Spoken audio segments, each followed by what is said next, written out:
आज बनवूया मूग डाळीचा पराठा. पौष्टिक लेकरांसाठी. रोज रोज पोळ्या खाऊन कंटाळा आला लेकराचा. मूग डाळ घेतली 1 वाटीभर, भिजू घालू ती 5-10 मिनटं भिजू घालून ठेवू. 5 मिनटं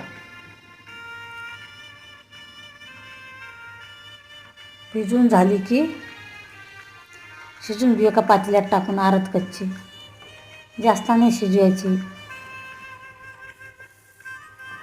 थोडंसंच पाणी टाकायचं.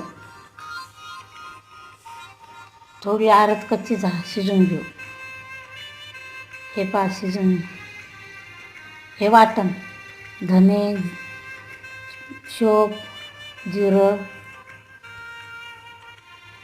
सर्व वाटून घेऊ.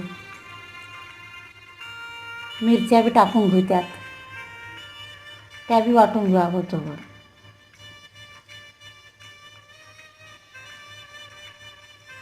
ही डाळ शिजून झाली आपली. एका परातीत काढून घेऊ. जास्त नाही शिजवली, पाहून घ्या अर्ध कच्चीच आहे. सबस्क्राईब करा, लाईक करा. हे वाटण टाकून घेऊ त्यात.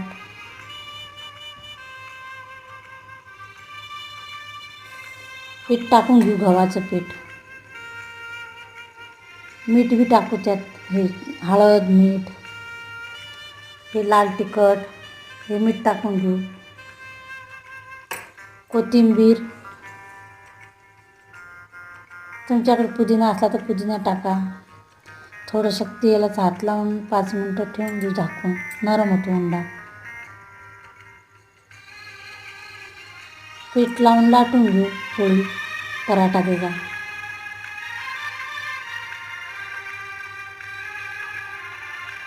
कमेंट करा आवड असेल तर.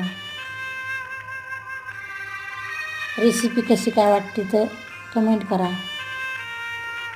इतक्या दिवस झाले पाहताय तुम्ही, कमेंट बी करा, काही लाईक करा, सबस्क्राईब करा प्लीज. खाण्यासाठी सब करू लिंबाच्या लोणच्यासोबत, दह्यासोबत.